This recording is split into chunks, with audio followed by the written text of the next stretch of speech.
And is Jimmy Dore secretly working for the CIA? Is there any way of knowing that?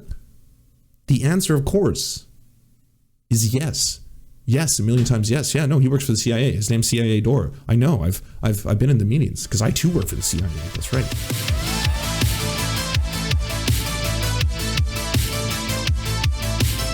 Oh, hello everyone. Let me just. Oh, look at that. Everything's in frame. The whole shot's in frame. It's almost as if it's working for the first time. Hello, everybody. I just wanted to give a quick recap to what has been happening over the last little while. If you are a leftist online, you're probably a little bit confused. It seems like everyone's on fire. Like, you know how the planet's on fire? It seems like we're collectively just trying to pour kerosene on each other or something. I mean, the left is always infighting, and the left is always, well, let's just say the terminally online left is always infighting as well. It's just kind of the bread and butter that goes along with this weird social experiment we call trying to drive the world into a better place.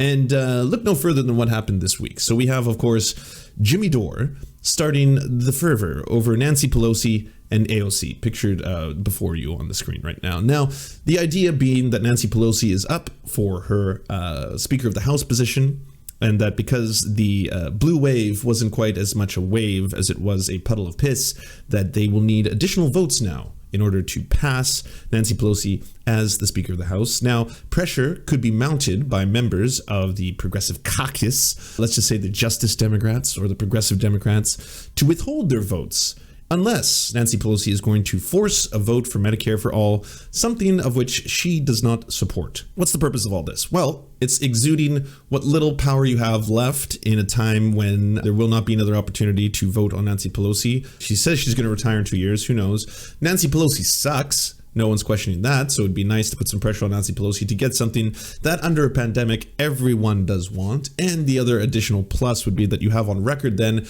every single member of the House who's going to say or not say whether or not they agree on this idea. So those are some of the positives. The downside, it has no chance of ever passing. It will not pass. Whether or not it passes even through the House, it will not pass then through the Senate. So it is purely for theater. It is purely for the act of doing so, getting people on the record, and you can use that perhaps as ammo down the road. The whole thing has been directed at AOC by an online comedian by the name of Jimmy Dore. That's basically, I think, the Coles Notes as fast as I could do a rundown of everything. But this man you see before you, this internet comedian, Jimmy Dore, has basically started this fire. He's lit the fire, and it's effectively turning the left inward, and we're cannibalizing ourselves. Now, as delicious and juicy as I'm sure some of the leftists are, especially with the right herbs and spices, it's getting worse. And it's getting worse to the point where everyone is calling each other out. There's some weird purity testing going on now as to who actually has money, because that is what should denote if what someone is a true leftist or not. So it's this idea that the richer you are, the more out of touch you must be, and the more out of touch you must be, then by that virtue you can't possibly want Medicare for all, because you already have it all. I'm just going to give this a quick brush. Every single person who's fighting online, whether it's Anna Kasparian, Jamie Peck, Jimmy Dore, AOC, they all fall under that category as people who are already doing okay, who probably get some form of health insurance, either by virtue of the fact that they make money as being very prominent people online, and or they get it through their jobs. So I don't think any of them is above the fray, if that's what anyone's worried about here. That's not the case. I still think most of them, if not all of them, want Medicare for all because it's just better for society. Medicare for all would provide for everybody, and also would allow for people who wouldn't be able to afford healthcare in the first place to get it, and then not causing more expenses to the taxpayer by virtue of having to either steal or, go get ambulance calls or stuff like that. It's a net win. So this individual, again, the comedian on the internet, has been forcing this at AOC and directly at AOC. Now, that's kind of weird because AOC is not the head of the Progressive Caucus. She's not the chairwoman of that position. She is just the most famous one. And of course, there are some people who say that this entire thing is less about Medicare for all and more about clout for clout, which there is some virtue to that argument as well. So when you log on now and you're a Twitter and you're a leftist, not only is Twitter as terrible as it normally is, but it's just people fighting each other. You had Tim Black versus Jimmy Dore. Now you have Jimmy Dore versus Anna Kasparian. Then you have people like, I think, Kyle Kulinski, This Jimmy Dore here pictured in photo with Tulsi Gabbard. Tulsi Gabbard, who is now also spending her time talking about how turfism isn't something to be shamed, but instead a virtue, and also wanting to prevent women from getting abortions if the fetuses can feel pain. How she will test the pain, we don't know. I think Tulsi Gabbard is planning to just poke pregnant women in the bellies and detect whether or not the fetus has felt any pain by the process. So she's going to become the fetus whisperer. So while Tulsi Gabbard becomes the fetus whisperer, and Jimmy Dore loves the fetus whisperer, he has nothing but praise to give someone like Tulsi Gabbard, while at the same time shaming AOC as a traitor, treasonous traitor to the left. She's a traitor to the left because she's not doing what you want at this given time. And that applies to everyone who's trying to force AOC's hand in this, right? Kyle Kulinski too. Kyle Kulinski, who of course has a lot of funny tweets, is also saying that this is kind of a do or die moment. This is when we should be testing and when we should be exuding what little power we have. If we don't do that, no one will take us seriously. AOC, the rest of you, Ilhan Omar, why aren't any of you willing to do this? Why aren't you willing to fight? Now, at the end of the day, it should be said, whether it's, AOC, whether it's Ilhan Omar, they're not beholden to Jimmy Dore. They're also not beholden to Kyle Kulinski. They're actually not beholden to anyone on the internet. They're beholden to their constituents. So if it is something demanded of their constituents, then that is something they can take seriously. But if it's just people like me or Anna or Jimmy Dore yelling on the internet saying, please do the thing that I want you to do or you're a traitor, then we're in a really weird place. Because guess what? Being a person who talks on the internet for a living, I can tell you this. I can say anything I want within certain bounds, of course. I'm not going to start, screaming about certain things. But let's just say I can say whatever comes to my mind. That doesn't mean that people should be taking me seriously, or taking Jimmy Dore seriously, or even taking Anna Kasparian seriously. Hopefully, in the process of listening to me, you'll be entertained. Hopefully, I can bring you some news, and hopefully, I can bring you some opinion pieces. But that's what this is. It's an opinion piece by a clown on the internet. And that's what I think people should be realizing. This isn't an ideological purity war going on between two factions. This is a talking clown on the internet, just like Jimmy Dore is one as well. And we're all trying to do the best thing in which we can further the cause of leftism. If your way of furthering the cause of leftism, especially in the United States, is to hold individuals like AOC under the fire, saying that, by the way, they're not the one true leftists, they're traitor to the causes, then I think we're actually really doing the job of liberals and conservatives, are we not? Because it's just basically getting us to all fight each other. To what goal? It's gotten to the point now where I'm starting to think Jimmy Dore's best use is to keep boomers away from QAnon. That's kind of the point we've got to. So Jimmy, why don't you keep going at that? Like, that should be your task. Just make sure boomers don't go down the QAnon route, and then there's some utility to what you do.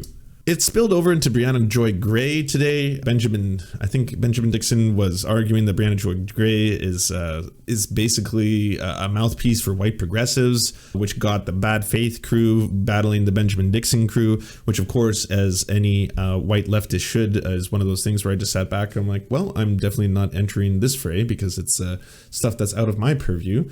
But it's making, again, the left, fight the left, which is this endless meme. I mean, everyone's seen the meme with all the lobsters. Oh, I haven't quite gotten to you yet. Well, maybe I'll just keep on screen for 2 seconds. But anyways, that's what it's been. The thing I've been wondering with this whole AOC versus, Anna Kasparian versus Jimmy Dore versus all these other individuals has been, to what goal is this all really working? Because if everyone's thinking that at the end of the day, this is going to make the left basically exude power for the first time. We haven't done that in a long time. We haven't really been able to. It's the same thing with the Bernie or Bust crowd, right? When Joe Biden is about to be elected, do we exude what little power the progressive movement has, withhold our votes, and say we're not doing anything until you give in to us?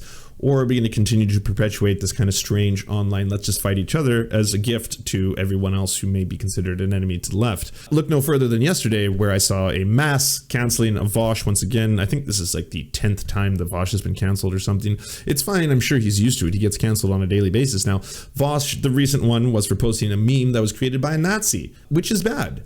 Which is something that I would take down personally. I wouldn't post a meme made by a Nazi, even if I agreed with some of the points in the meme. The meme, of course, showing the invasion of the Soviets into Finland, which, by the way, if you haven't studied your World War II history, was a very real thing that the Soviets did. The Soviets did invade Finland. They were responsible, I believe, for something like 30 to 40,000 dead Finnish people in that conflict. They advanced into Finland. They suffered incredibly heavy losses, by the way. The Russians did. I believe they suffered the losses of up to 120 to 150,000 Russians versus 20 to 30,000 Finnish people.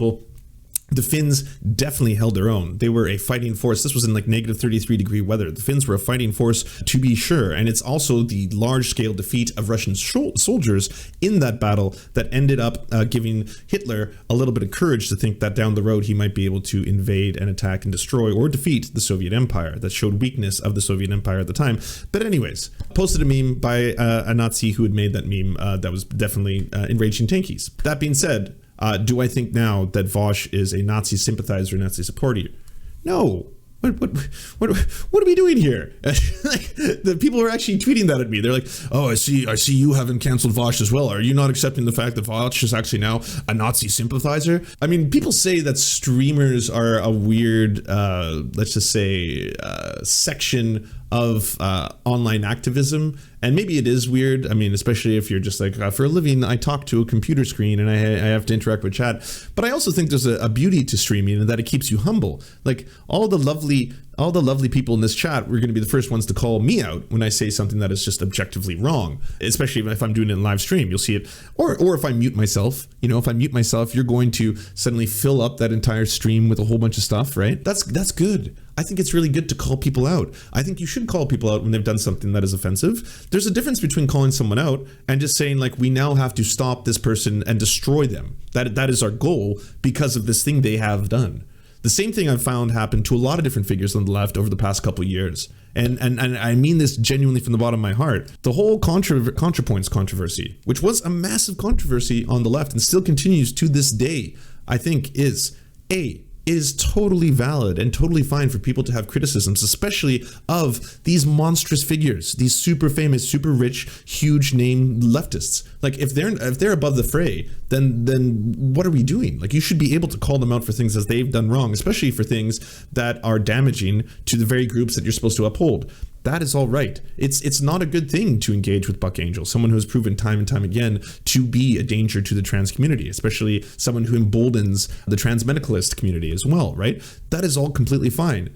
But then to say that this person, ContraPoints, is suddenly an active figure that we should be destroying, that we should be taking down, that everything good that she's ever done has been negated by these handful of small controversies down the way, is very damaging long-term to the left, in my opinion, in my humble opinion. Because like there are going to be people are going to fuck up. I fuck up. You know, Vaush fucks up. ContraPoints is fucked up multiple times. People are going to fuck up. You should be able to call them out for said fuck ups. I agree with that. I do that. In fact, I just did that. I said, like, Vaush, I would take down the Nazi meme if you found out later down the road that was in fact made by a Nazi. Sure.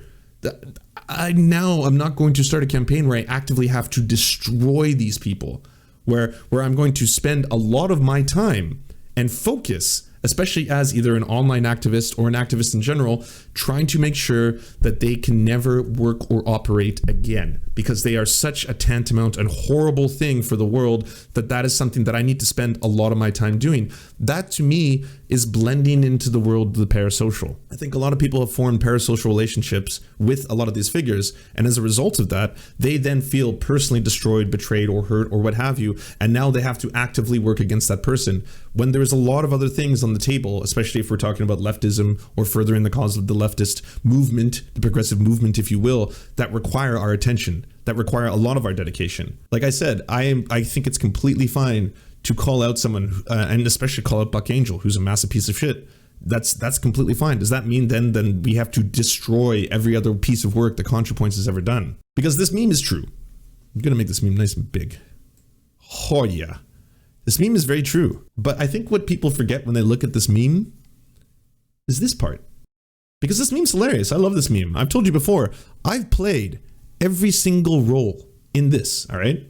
This isn't a rant of hypocrisy, to tell you the truth. I've been this lobster. I've been this lobster. I've been homie over here.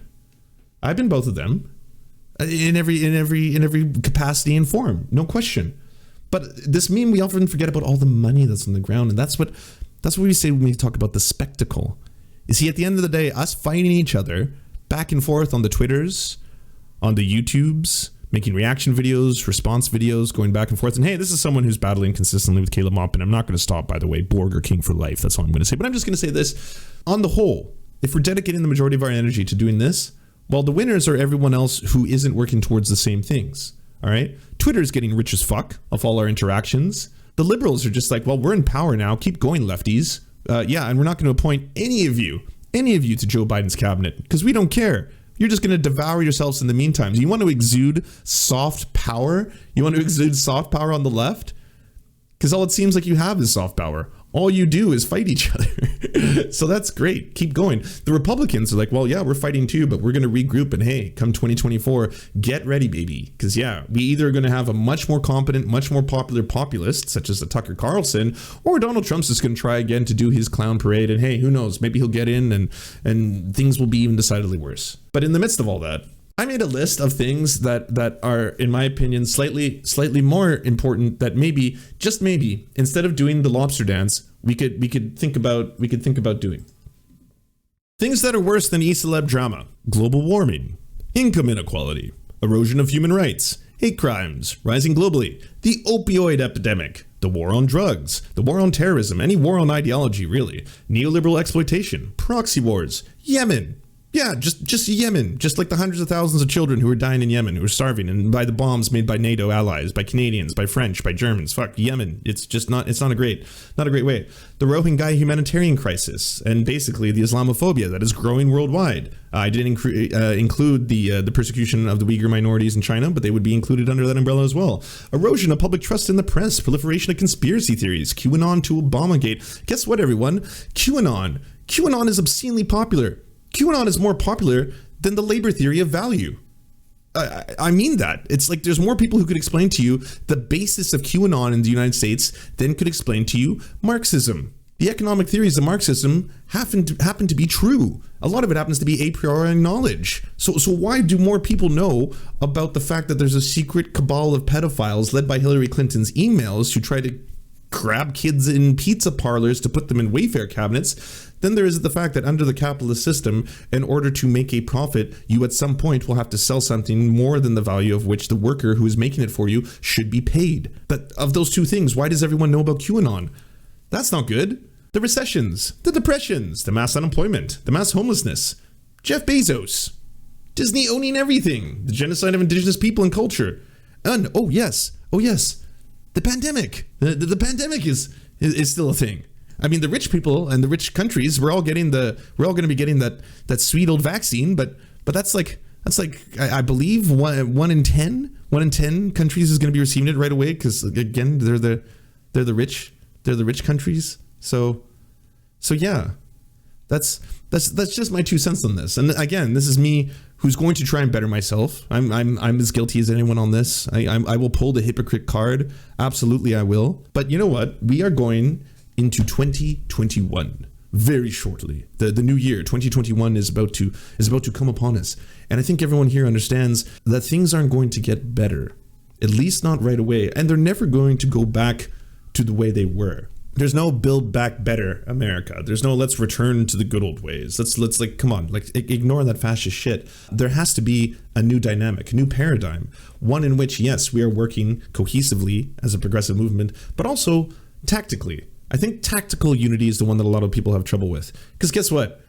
There's a lot of shit that has been done by, say, people that I consider good friends and colleagues that I disagree with. There's a lot of times when I'm like, well, you know what? Ben Burgess has made a whole bunch of posts and he's releasing this book about cancel culture. I have now read excerpts of that book and I understand what he meant by it. But because the whole thing is kind of phrased about canceling comedians, that seems like very low on the list of like things we should be worrying about. I'm going to tweet about him. But then the hush, the stop, right? And I know a lot of people are like, well, you never did that with Peter Coffin. You were tweeting at them all the time. I saw you, and I was like, you don't know the amount of tweets I did not tweet, all right? I know I don't get credit for my non-tweets. No one does.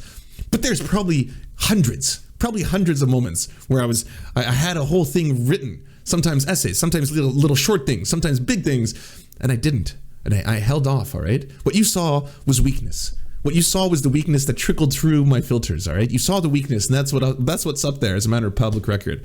But there's many times when I didn't. And honestly, the reason behind all this is, yes, going into 2021, we need to be involved with some things like tactical unity. There are moments where we can just say, I'm not going to talk about this person. I'm not going to do this. I'm not saying you have to be friends with everyone. That I found out that pipe dream is not possible. Okay. I tried this whole leftist unity, and someone was like, leftist unity, the idea of it is very privileged. Like, of course, leftist unity is fine for you, Lance. How does it feel if you weren't cis? How would it feel if you weren't cis? Do you want us to hang out with the person who is saying a lot of really bad stuff about non-binary people? You wouldn't know what that's like because you have cis privilege. So yeah, we don't want to be friends with them. I don't want to work with them. I want to be safe and away. And that is completely fair and valid. And honestly, that would be a shortcoming on my part.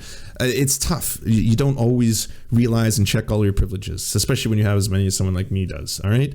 So I'm just saying that there is a difference between that and, say, just letting it go that Joe Rogan endorsed Bernie Sanders, for example. Like, I hate Joe Rogan. I'm going to keep doing videos about what a transphobic piece of shit he is. But it was a decidedly good thing that he endorsed and told his millions of followers to also follow and endorse and follow Bernie Sanders. In the long run, do you not want the millions of Joe Rogan fans to eventually not be transphobic? Because that, to me, would be a net benefit versus them staying under the guidelines of big old Joe.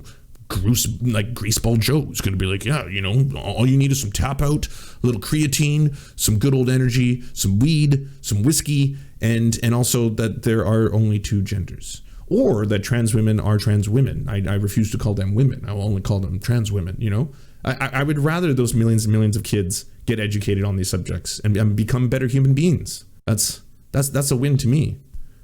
And is Jimmy Dore secretly working for the CIA? Is there any way of knowing that? The answer, of course, is yes. Yes, a million times yes. Yeah, no, he works for the CIA. His name's CIA Dore. I know.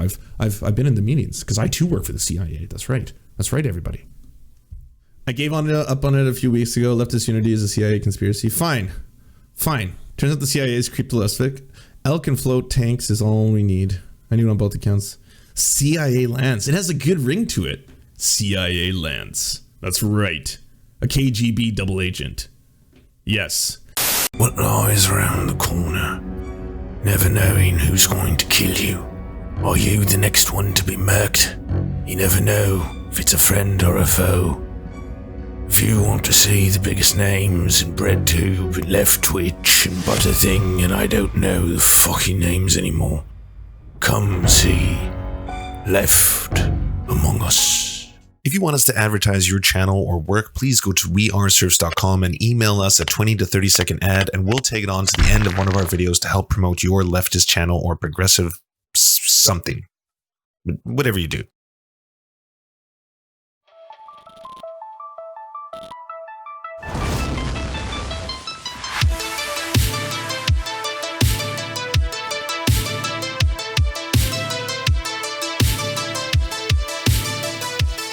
To our God, I'm Rast, Xander Corvus, and Schlatsky, we shall commit blood sacrifices in your honor. To our monarch, Tom Spiker, our lives are yours to command. To our lords, Jeffrey Lamb, Trevor R., Stephen, Hans Josephine, Poppy Nelson, Ryan Lubin, Jimothy K. Meeblebeeps Jr., we bow meekly for your pleasure. To our Knights of the Round Table, Josh Mickelson, Dylan Bythe, Zach Christensen, Todd Buckingham, Todd Lajeunesse, Political Puppy, Jimmy Bignuts, Andreas Chitoro, Good Poon Hates Cops, That's Solid Poon Then, Dr. Zayas, Yopi, Violent Orchard, Sophie Baby, Jack Darko, Thomas Barretton, J. Fraser Cartwright, Goofalankius, Melissa Murphy, Nicholas Marks, Alexander Thaler, Ali Rada Jaffer, Alex Gauvin, Radical Maniac, we salute you.